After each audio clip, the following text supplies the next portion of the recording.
اللہ اللہ اللہ۔ سورہ یونس کی آیت نمبر 54۔ سورہ یونس کا 6واں رکوع اور 11ویں پارے کا 11واں رکوع۔ اللہ رب العالمین نے ارشاد فرمایا، وَلَوْ أَنَّ لِكُلِّ نَفْسٍ ظَلَمَتْ مَا فِي الْأَرْضِ لَافْتَدَتْ بِهِ، اور اگر ہر ظالم جان زمین میں جو کچھ ہے سب کی مالک ہوتی، ضرور اپنی جان چھڑانے میں دیتی۔ وَلَوْ، اور اگر، أَنَّ لِكُلِّ نَفْسٍ ظَلَمَتْ، ہر وہ جان جس نے ظلم کیا، گناہ کیے، اس کی ملکیت میں ہوتا ما فی الارض، جو کچھ زمین میں ہے، لافتدت به، ضرور اپنی جان چھڑانے میں وہ دے دیتی۔ یعنی اپنا مال، اپنا سامان، اپنا متاع، اپنا خزانہ، دفینے، سب کچھ وہ عذاب سے بچنے کے لیے، دینے کے لیے تیار ہو جاتی۔ یعنی قیامت کا عذاب اس قدر ہولناک ہے کہ قیامت کے عذاب سے بچنے کے لیے، اپنی رہائی کے لیے ساری دنیا کی دولت وہ فدیہ کر دیتی، ہر جان۔ اول تو دنیا کی دولت کل بروز قیامت ہوگی نہیں کسی کے پاس، اور اگر بالفرض پوری دنیا کا خزانہ کسی کے پاس بھی ہو اور وہ فدیہ دینا چاہے کہ میرا مال لے لو اور مجھے جہنم کے عذاب سے بچا لو، تو یہ فدیہ قبول نہیں ہوگا۔ تمام دنیا کی دولت خرچ کر کے بھی رہائی ممکن نہیں ہے۔ جب قیامت کے میدان میں یہ منظر پیش آئے گا اور کفار کی امیدیں ٹوٹ جائیں گی، ختم ہو جائیں گی۔ وَأَسَرُّ النَّدَامَةَ لَمَّا رَأَوُا الْعَذَابَ، اور دل میں چپکے چپکے پشیمان ہوں گے جب عذاب دیکھیں گے۔ یعنی جب کافر عذاب دیکھیں گے اپنے دل میں شرمندہ ہوں گے کہ ہائے افسوس، ہم نے کیسی گندی زندگی گزاری۔ اللہ تعالی ہمیں محشر کی شرمندگی سے محفوظ فرمائے۔ وَقُضِيَ بَيْنَهُمْ بِالْقِسْطِ، اور ان میں انصاف سے فیصلہ کر دیا جائے گا۔ وَهُمْ لَا يُظْلَمُونَ، اور ان پر ظلم نہ ہوگا۔ آج ایک مسلمان کو سوچنا چاہیے کہ ہم کیوں دین سے، اللہ اور اس کے رسول کی فرما برداری سے دور ہیں۔ ایسا نہ ہو کہ وقت ہمارا ختم ہو جائے اور موت آ جائے، پھر ایسا نہ ہو کہ ہمیں افسوس ہو۔ الا سن لو، ان للہ ما فی السماوات والارض، بے شک اللہ ہی کا ہے جو کچھ آسمانوں میں ہے اور جو کچھ زمین میں ہے۔ آسمان و زمین میں جو کچھ ہے وہ سب اللہ کا ہے۔ تو کافر کسی چیز کا مالک ہی نہیں، بلکہ وہ خود بھی اللہ تعالی کے مملوک ہیں، ان کا مالک اللہ ہے۔ تو فدیہ دینا ممکن ہی نہیں ہے۔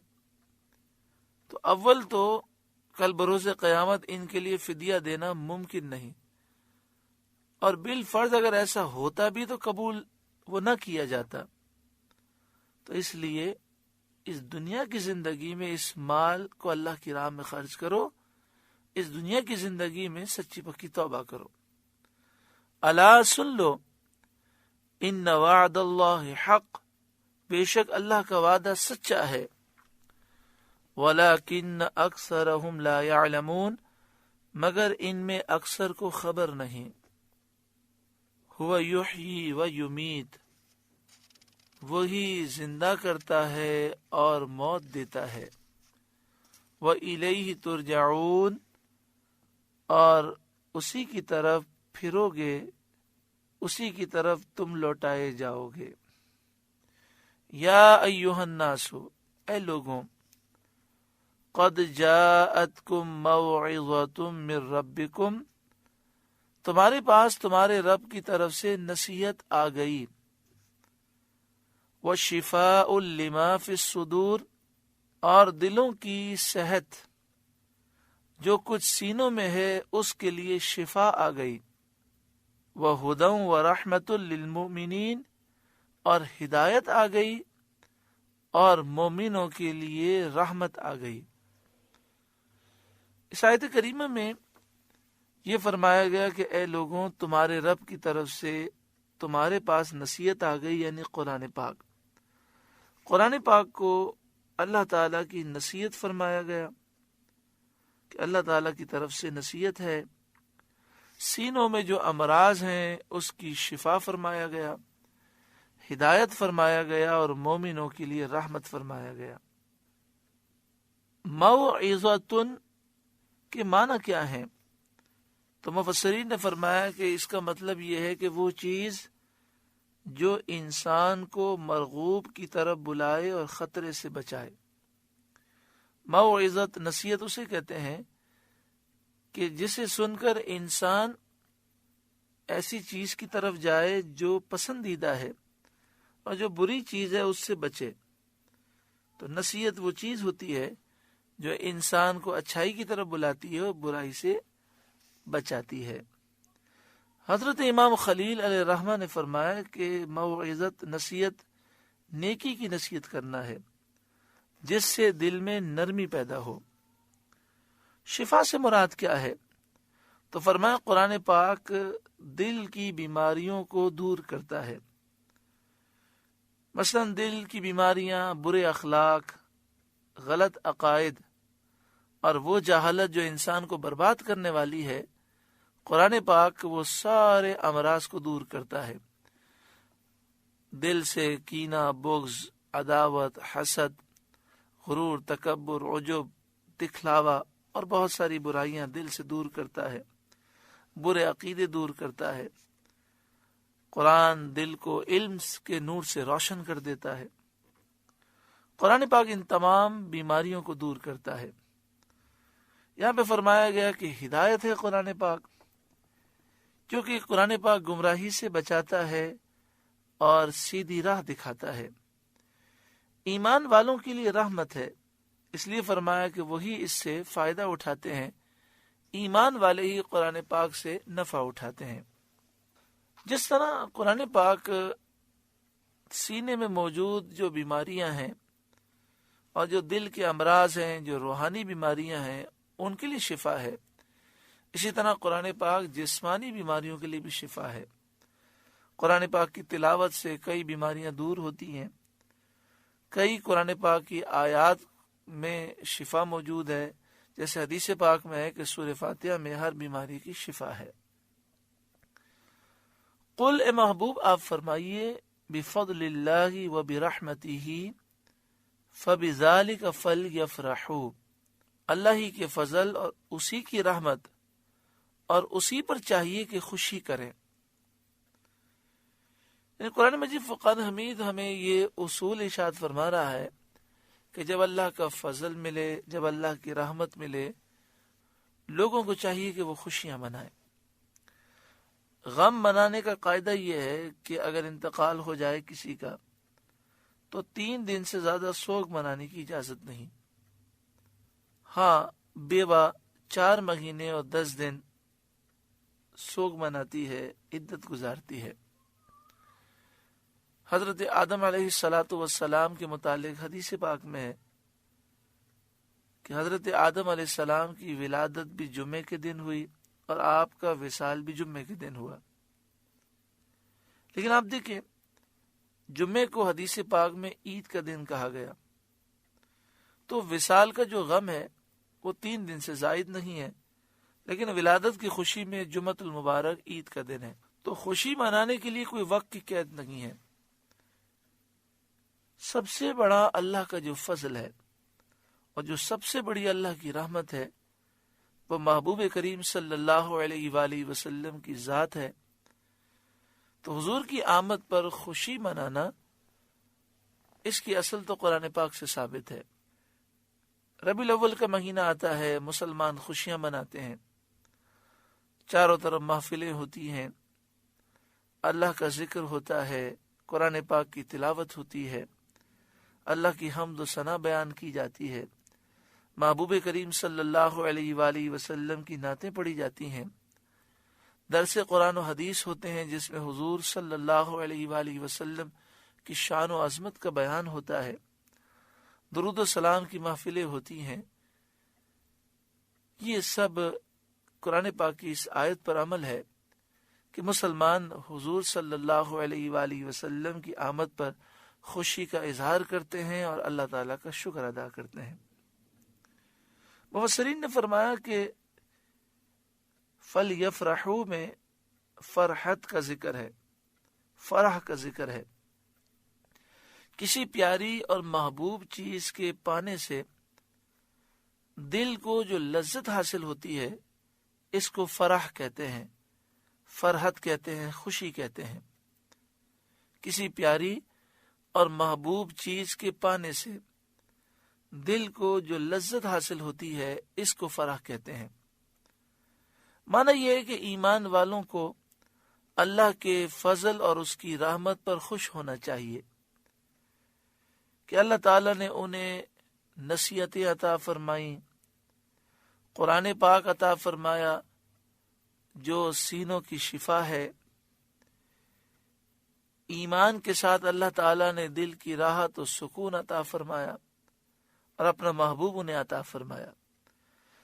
حضرت عبداللہ بن عباس رضی اللہ تعالی عنہما، حضرت حسن، حضرت قتادہ نے کہا کہ اللہ کے فضل سے اسلام مراد ہے، اس کی رحمت سے قرآن مراد ہے، اور حضرت عبداللہ بن عباس رضی اللہ تعالی عنہما کا یہ قول بھی ہے کہ اللہ کی رحمت اور فضل سے آقا دو جہاں صلی اللہ علیہ وسلم کی ذات مراد ہے۔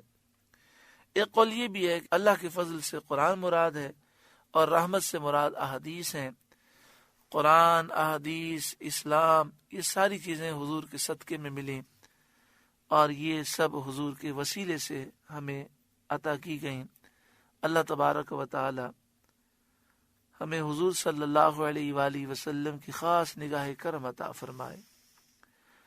میلاد مصطفیٰ صلی اللہ علیہ وآلہ وسلم منانے کے بارے میں مزید قرآن و حدیث سے دلائل اور بزرگان دین کے معمولات اگر آپ پڑھنا چاہیں تو کتاب عظمت قرآن اور جشن عید میلاد النبی باہر شریعت مسجد سے حاصل کر لیں۔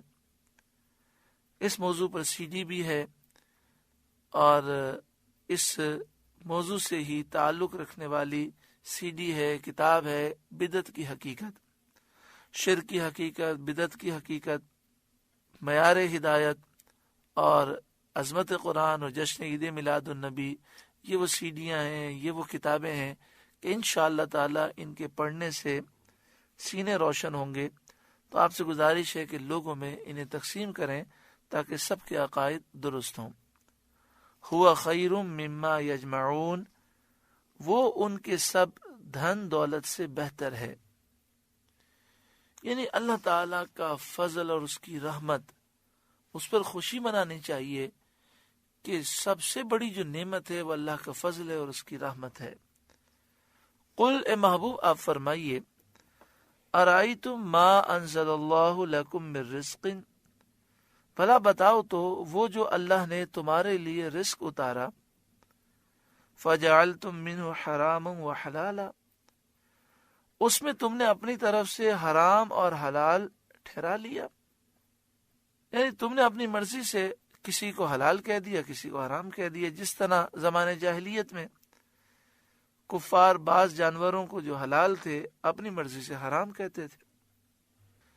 قل، اے محبوب آپ فرمائیے، اللہ اذن لکم، کیا اللہ نے اس کی تمہیں اجازت دی؟ ام علی اللہ تفترون، یا اللہ پر جھوٹ باندھتے ہو؟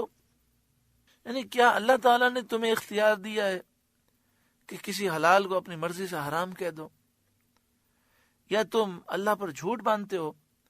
تو کسی حلال کو اپنی مرضی سے حرام کہنا اور کسی حرام کو اپنی مرضی سے حلال کہنا، یہ اللہ پر جھوٹ باندھنا ہے۔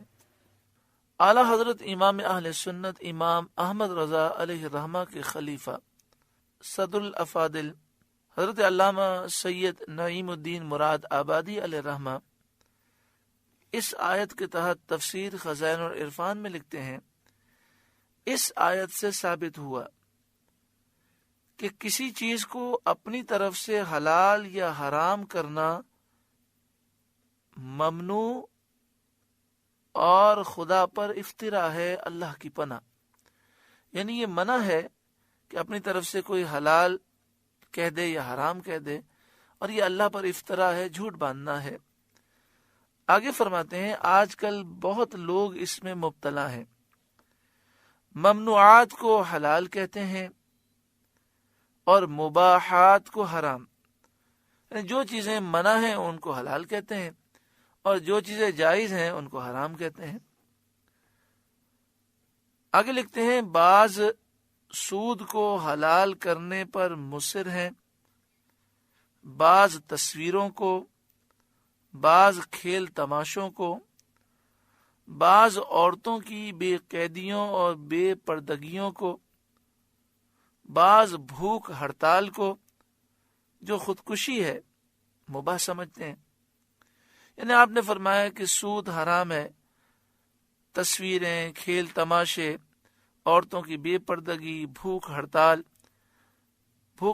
تو در حقیقت خودکشی ہے، لیکن بعض لوگ ان چیزوں کو مباح سمجھتے ہیں اور حلال ثابت کرنے کی کوششیں کرتے ہیں، اور بعض لوگ حلال چیزوں کو حرام ٹھہرانے پر مصر ہیں، یعنی ان کا پورا زور یہ ہے کہ حلال چیزوں کو حرام قرار دے دیں، جیسے محفل میلاد کو، فاتحہ کو، 11ویں کو اور دیگر ایصال ثواب کو۔